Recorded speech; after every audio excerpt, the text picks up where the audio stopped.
Bonjour, alors cette vidéo s'adresse aux personnes qui subissent du harcèlement, que vous soyez enfant, adolescent, adulte, que ce soit à l'école, que ce soit dans le couple, dans la famille, avec des amis, voilà, au travail.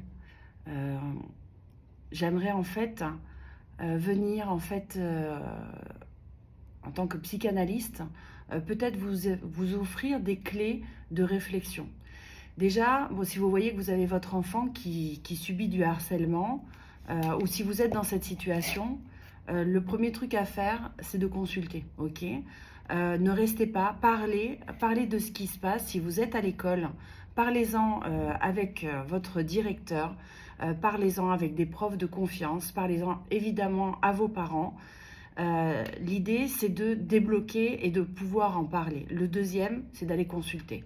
D'aller consulter, ne restez pas dans ce genre de situations qui peuvent être euh, source de malaise, qui peuvent devenir de plus en plus profonds et de désamour pour vous.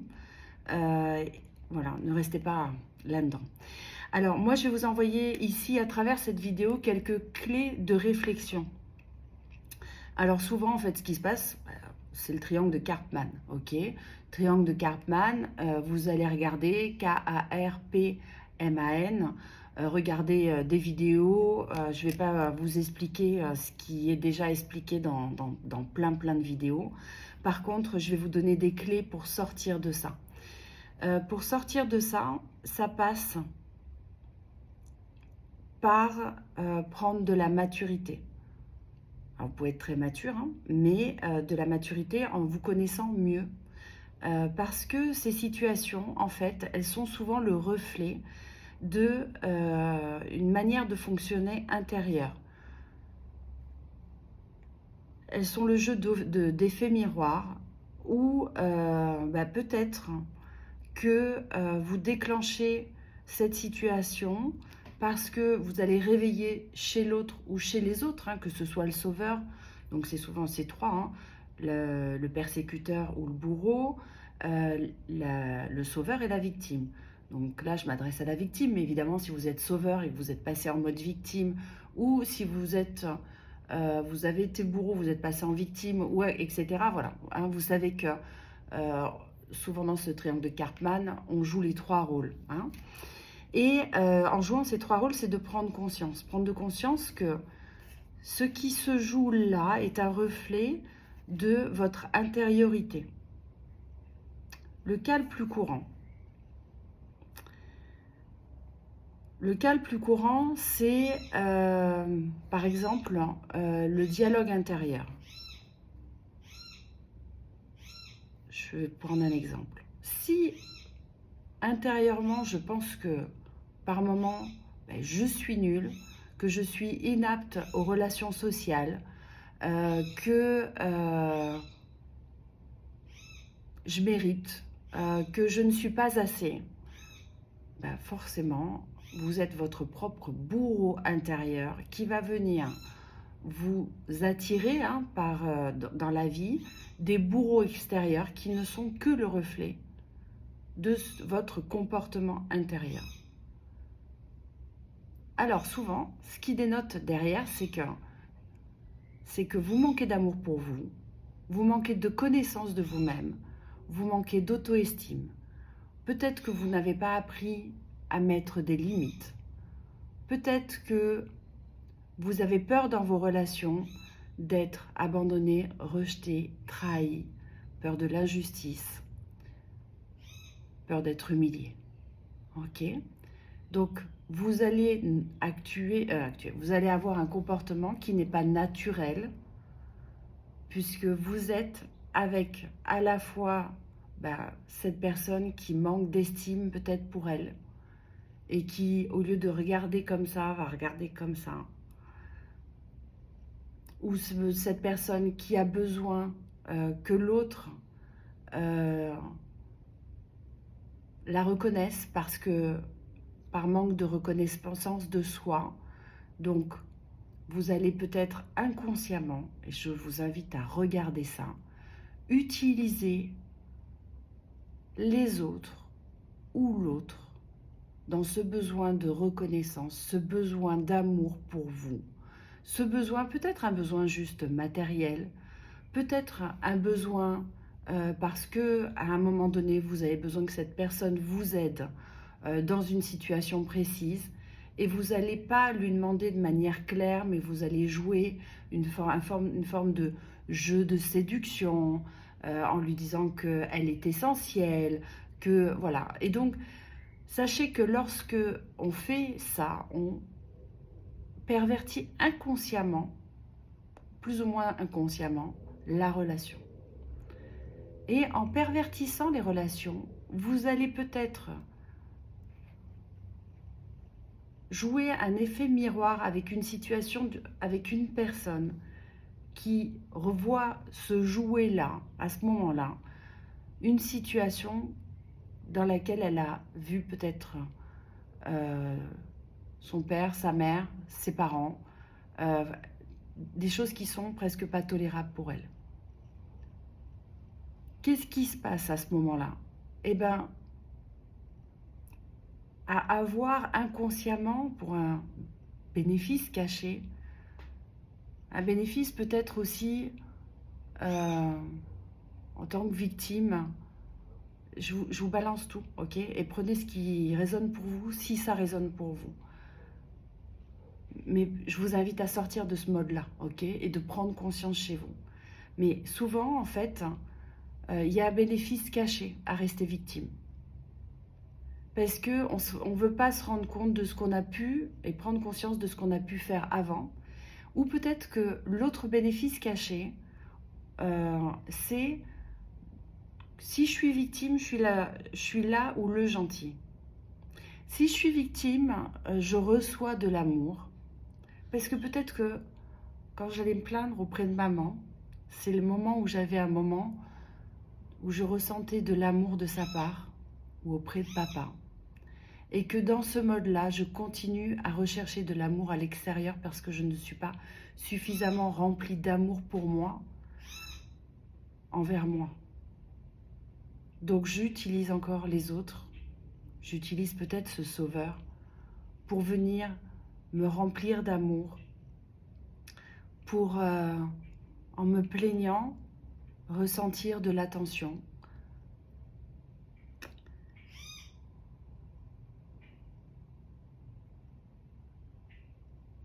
Et me sentir reconnue, ok? Je suis en train de regarder si j'oublie pas. Donc, sortir de ce mode de victime, c'est aller reconnaître tous ces différents aspects de quel est mon dialogue intérieur, comment mon mental agit avec mon émotionnel, comment ma partie, ma polarité féminine et ma polarité masculine fonctionnent entre elles ou dysfonctionnent souvent entre elles.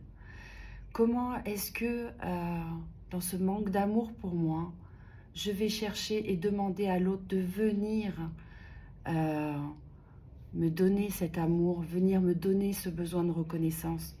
Comment est-ce que cet autre, qui peut être une personne de mon travail, peut voir comment est-ce que j'agis avec les autres, et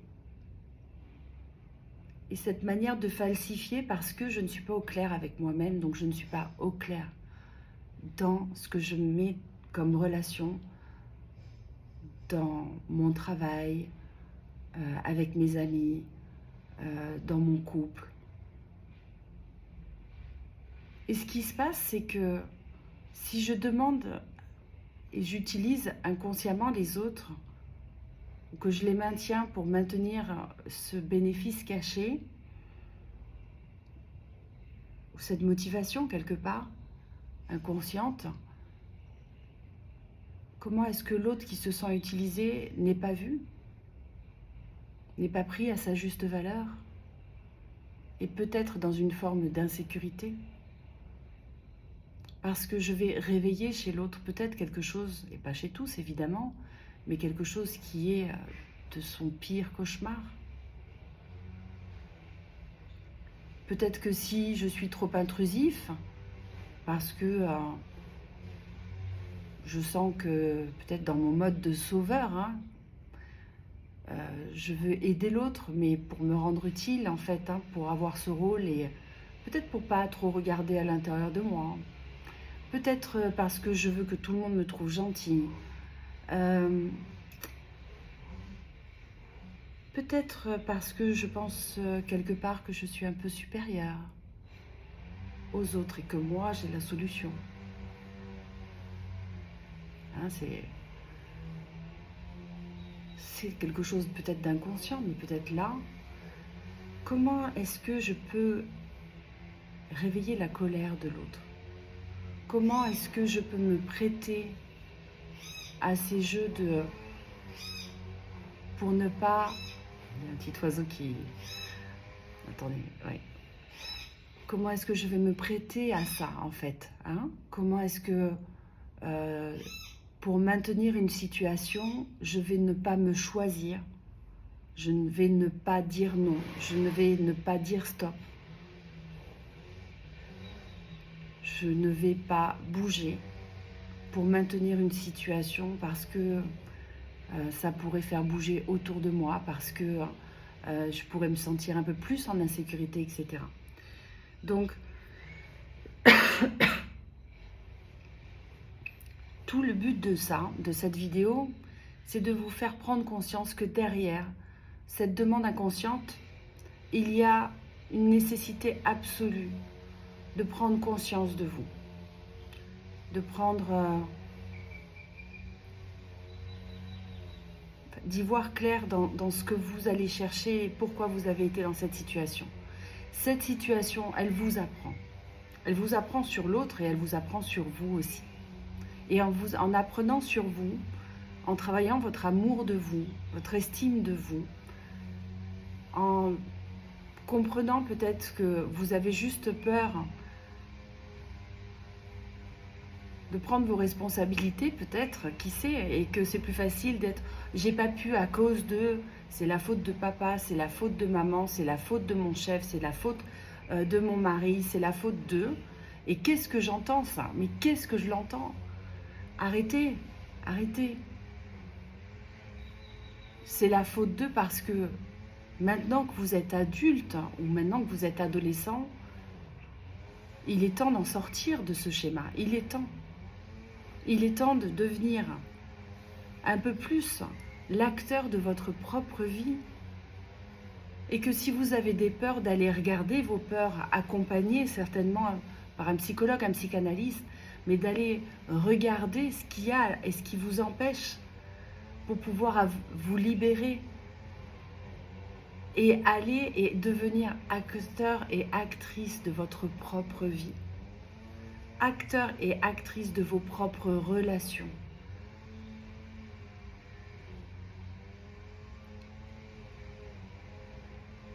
Elle est là. Elle est là, l'opportunité.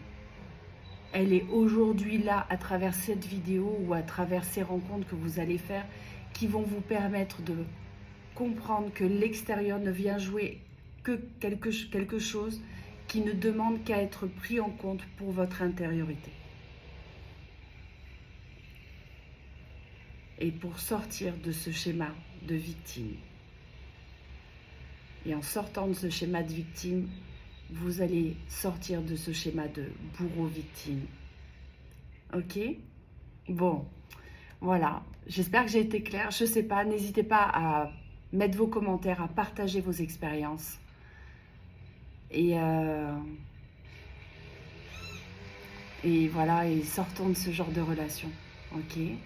Sortons de ce genre de relation pour devenir nos propres acteurs, acteurs de nos vies.